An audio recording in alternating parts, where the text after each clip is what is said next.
Sheriff, how are you? Crazy holiday, right?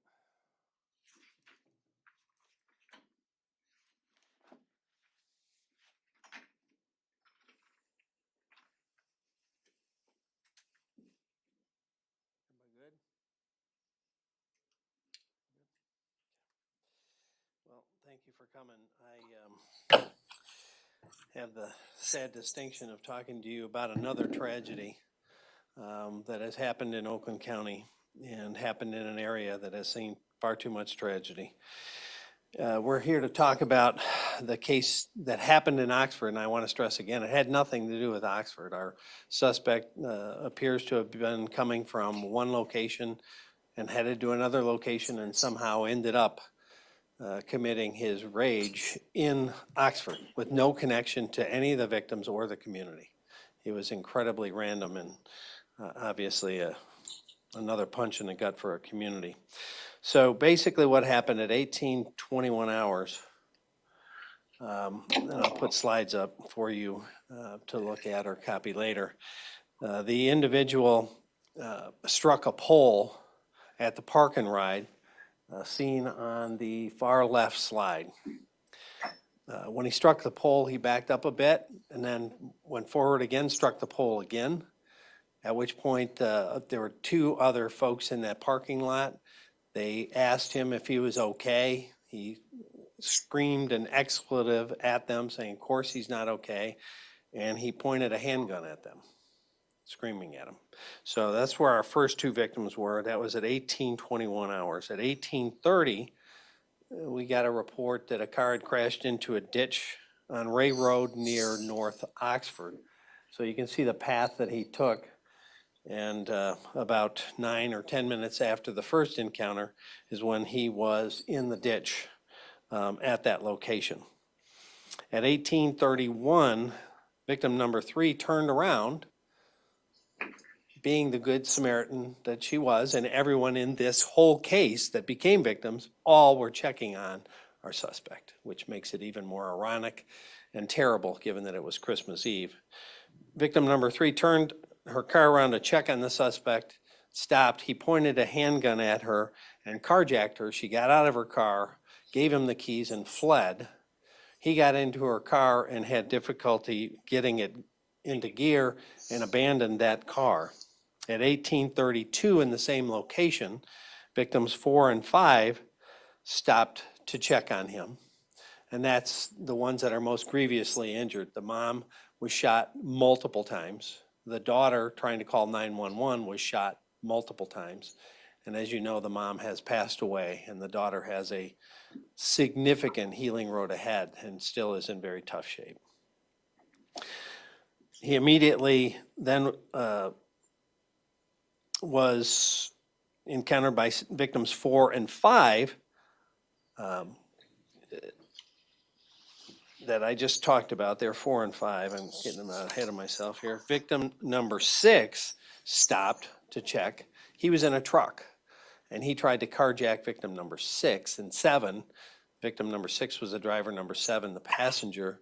He pointed a gun at them and they tried to flee him and he opened fire and he struck the driver who had actually put up his arm to try to protect his wife and struck the arm that he was holding up as the suspect was falling off of the truck. He was trying to climb into the truck and take them. So that all happened in relatively short order. Obviously, multiple calls were coming into our dispatch center at different locations.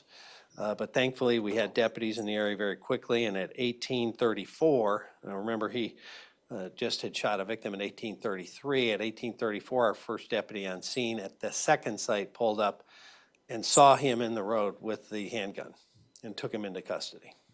So very short timeline for very devastating consequences.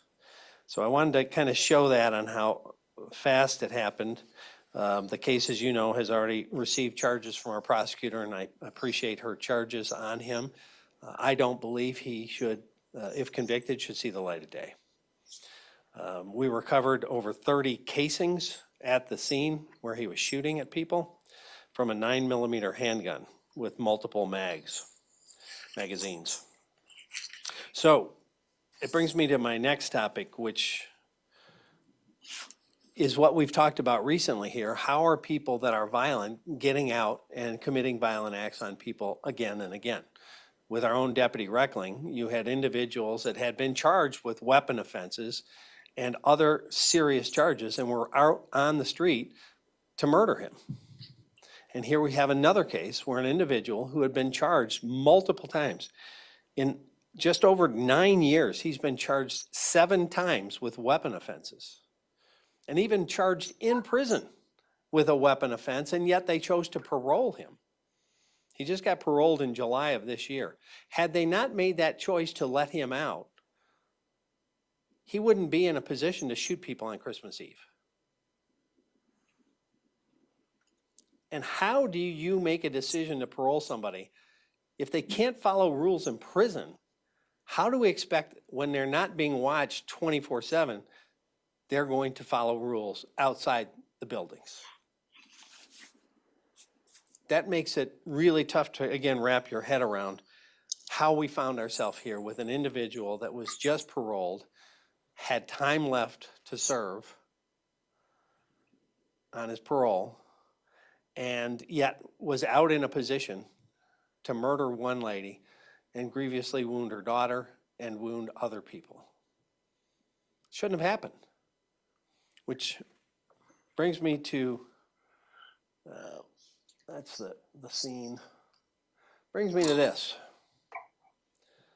I've been around a while, and some of you may or may not remember this case, but I had been a police officer for about 13 years, and I felt that the victims of crime were not receiving their due consideration in the criminal justice system. And I left police work after 13 years to go to the legislature. And then Sheriff Nichols called me after the Leslie Allen Williams case.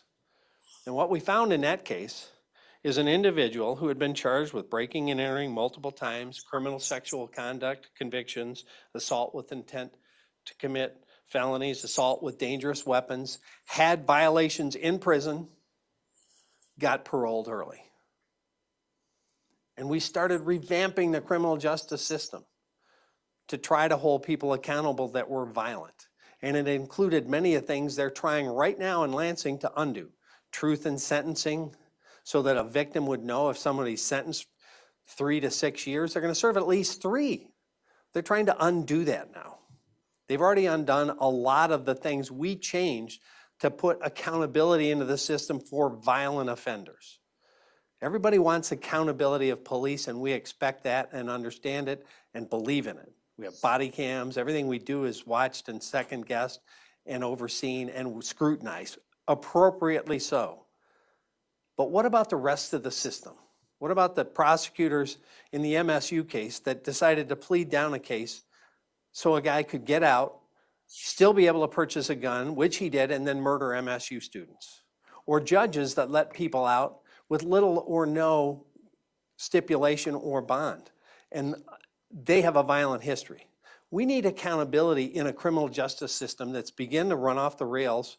No, I'll change it. It has run off the rails again because we have victims.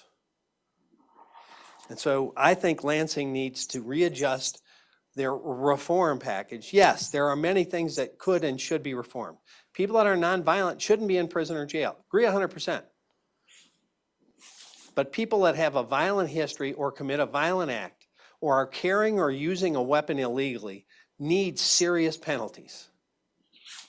When you have an individual that's been charged 7 times for weapon offenses on the street in possession of a gun illegally to murder someone on Christmas Eve, we have a problem. And it's frustrating. And so with Leslie Allen Williams, he ended up murdering 4 girls and sent back to prison after he had that rampage. And when I contacted the parole board at the time, they said they would make the decision again because they make some of their choices based on capacity. It shouldn't be based on capacity. It should be based on safety. If someone's not a safety threat, fine. But if they're committing violations in prison and they have a history of violence, That's not the person you're going to release hoping nothing happens. Am I frustrated? You're darn right.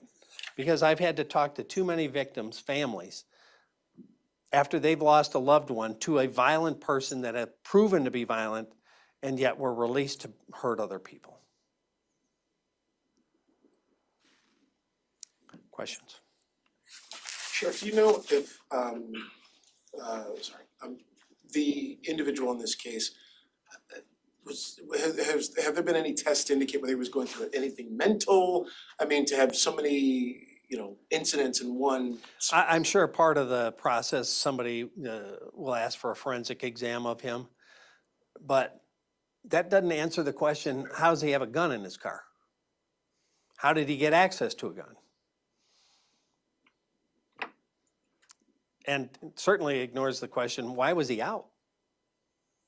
He committed a weapons offense in prison, and they still paroled him. When did he get out, Sheriff? He got out July of this year. Sheriff, you're asking for a reform. What would that reform look like for you?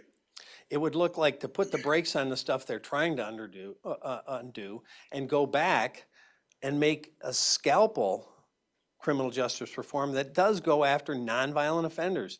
I have absolutely complete agreement. Nonviolent offenders shouldn't be held in jail because they can't afford money to pay a bail or bond, or they shouldn't be sent to jail or prison. We have alternatives. There can be a lot of things we can do with a nonviolent offender. And basically the analogy that I used when we were in deep budget issues and had a meeting with the judges in 2008, everybody were mad at, we should figure out an alternative. Maybe they come in on the weekends and they clean the highways, or they work in parks and they do something. But we don't take them away from their job or their family, but they have to have consequences. But they're not locked up. People that we're afraid of should be locked up. It's kind of a simple way to kind of parse it. But you need to get down in the weeds with a scalpel when you're writing law and legislation. And that's not what they've been doing. They've been saying, well, we don't want bail, or we don't want bonds, kinds of things. And they're trying to mirror other states that have had that happen with horrendous results. And now we're having it here.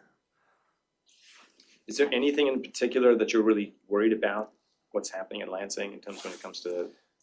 They've seemed to adopted the focus again that it's based on how many people are in prison, not the threat to public safety. Whatever that number is should be related to who is a threat to public safety, and when we release them should be related to when we're at a high degree of confidence they're not going to hurt somebody else or their sentence has ended. But nothing other than that should be the consideration. 2 questions, Sheriff Bouchard. One, did you ever get answers from the MDOC regarding why he was released? No. And did in the course of just this investigation and your frustrations, has Oakland County been able to pull data on how many violent offenses have been perpetrated by people who have been released early? No, and that's part of the problem, and that's part of the solution that, I'm going to try to come back after the holidays with some law enforcement, some prosecutors, to come up with some very real suggestions.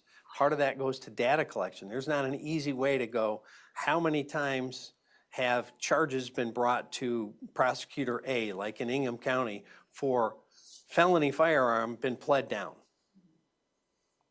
We don't know. We report everything we do to the FBI, to the state, arrests, every crime, everything. We're going to need data to examine to find out, Houston, there's a problem. This one prosecutor in Ingham County pled this guy down to a misdemeanor and he murdered students. How many others are ticking time bombs out there? We don't know, because there's not a database or a data requirement that will show that. Yes. Sheriff, have you had any conversations with any incoming leadership for the next legislative session? Do you think you may be able to work with some of the new House members or Senate members on some of these reforms? I hope to. I haven't had conversations with them because, they're all out of session and, not engaged. But after the first of the year, I hope to have conversations and bring in other law enforcement partners and the prosecutors and look for ways that don't impair the public safety to reform the criminal justice system to get, as I said, but nonviolent offenders out while we hold the people that have shown a propensity to commit violent acts. There, and you know, we hear the phrase that history will repeat itself if, you know, we don't learn the lessons in a variety of ways. That's true. There was a Department of Justice study many, many years ago that basically said a very small percentage commits a very large number of crimes.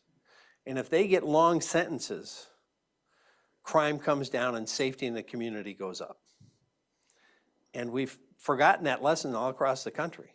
And now you've got California and other states that are going back and trying to reverse what they did because, you know, they have so many things that are just off the rails. Sheriff, what is the next step? What has to happen now? Well, the next step in this case, or legislatively and policy-wise. So as soon as, you know, the new legislature's in panel, it's gonna take Republicans and Democrats coming together and finding common ground. And I think there is common ground.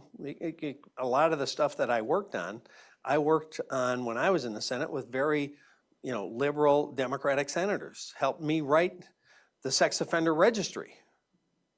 We looked for a way to find a middle ground and work together to find that solution. We don't want to stigmatize or permanently punish somebody that can be a nonviolent offender on a path to a different life.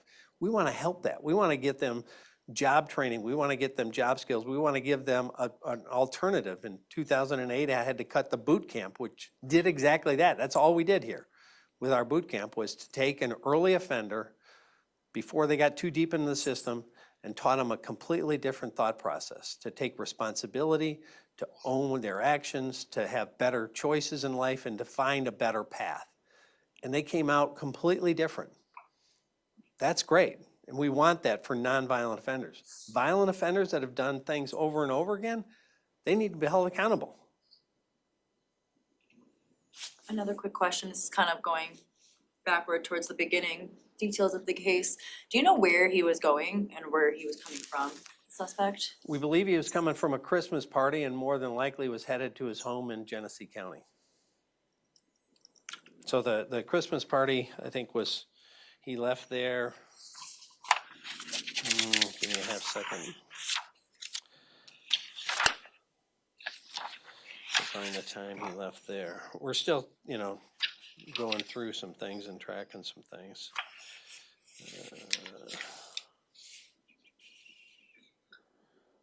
He went to a Christmas party in Oakland County at 1400 hours, which is 2 o'clock. And then at some point he left that party and then the events started, as I said. Where was the Christmas party? Was it in Oxford or no? No, it was actually in Rochester, the Rochester area. Is there any toxicology on him at all? Yeah, I mean, we're gonna, you know, do all the checks and kind of figure out what, you know, because some people said they thought he smelled of alcohol. Whatever the case may be, we're gonna dot all the i's and cross the t's so that, you know, all of those facts get learned. And so a tox screen will probably take a number of weeks at best, typically. But we did do a blood draw on him.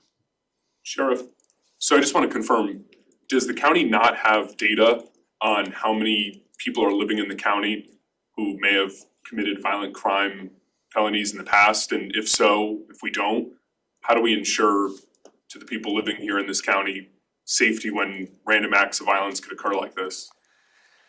Well, he didn't even live in this county. And the person responsible for the splash pad shooting didn't live in this county. And they both were random locations they had nothing to do with. So collecting the data of how many are in a county doesn't necessarily answer all of our questions. Our questions go to how were they charged, were they pled down, and when did they get out, and was there a predictability of behavior after? And do you know the percent of times that the sheriff's office, police officers here in Oakland County respond to a violent crime and the person committing that felony was a repeat offender?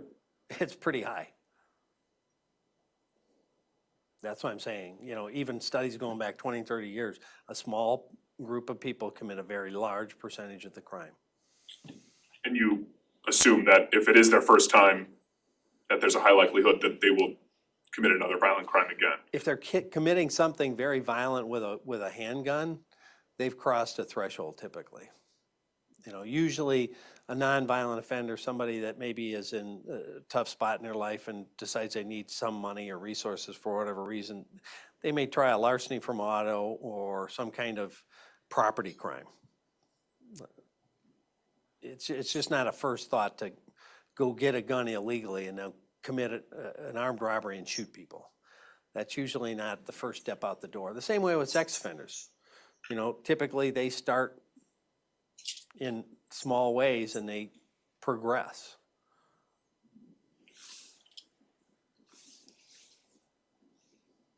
Anybody else? Thank you. Taking questions for a recent break-in. Oh, the break-ins in Rochester? Yes. So I'm just asking a couple of questions for my colleague. How long has this been going on for? I think that was in the past, like 2 weeks. You know, some of them hadn't had as specific a description of the individual, and then as they began to do plot mapping and some intelligence work on some of the crimes that they had seen or attempts, they put it all together and realized it's the same person more than likely in a host of things that had happened both in attempts and actual burglaries. Now, is this separate from the transnational gang? Yes, very separate. What, The transnational gangs, by the way, are back in town. They've been, as recently a couple nights ago, there was an attempt.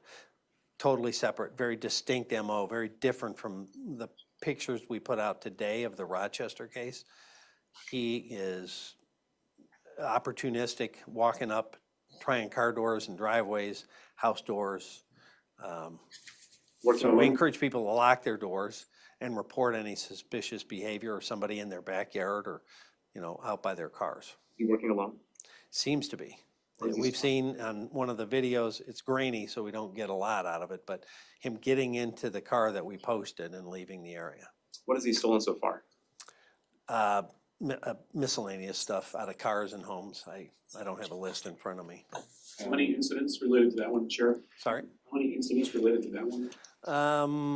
I put that on our Facebook. I think we had like 12. I'll have to double check that. 12 attempts, 12 attempts or successful burglaries, where she's still out there. actual incidents where he was now the suspect, where maybe he tried a door on a house and then he ran away, or he actually got in a house or a car. Do you have a description of him, or? We posted his pictures. And I guess last one, any particular neighborhood, subdivision? It's in Rochester Hills, Adams, Tinkin, Adams.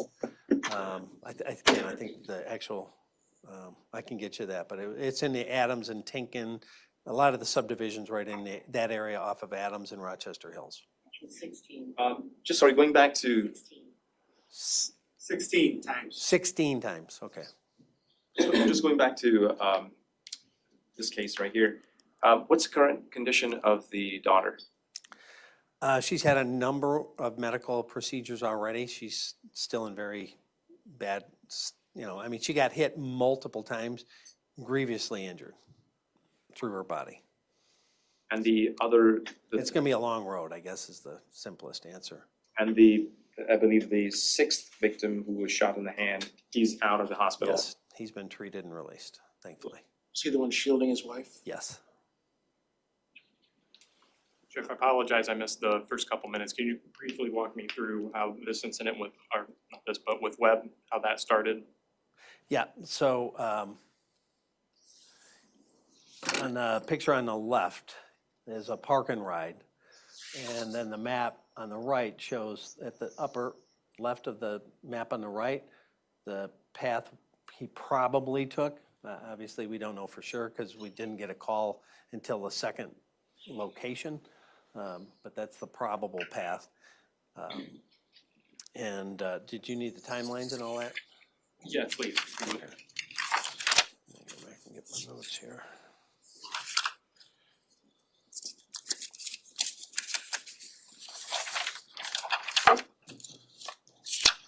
Okay, so On the picture on the left, that was at 18:21 hours, which is 6:21.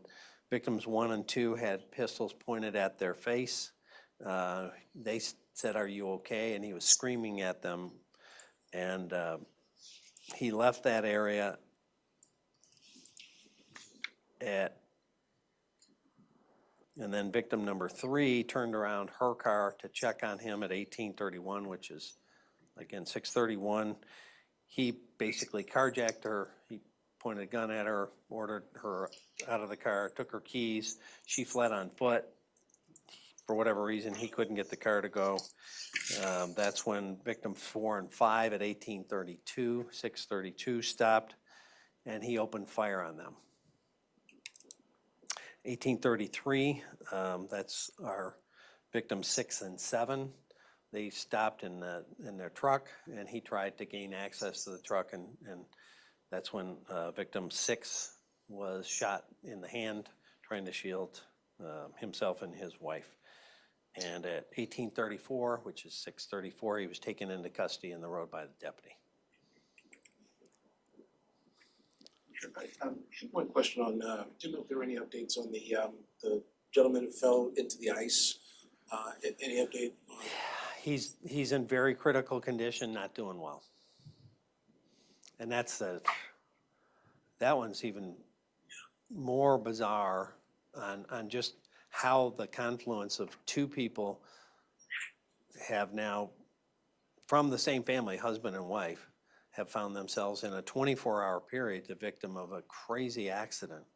One lost her life and the other is hanging on by a thread. It's just hard to wrap your head around some of these things. Anybody else? Well, let's hope for a calm new year. Thank you.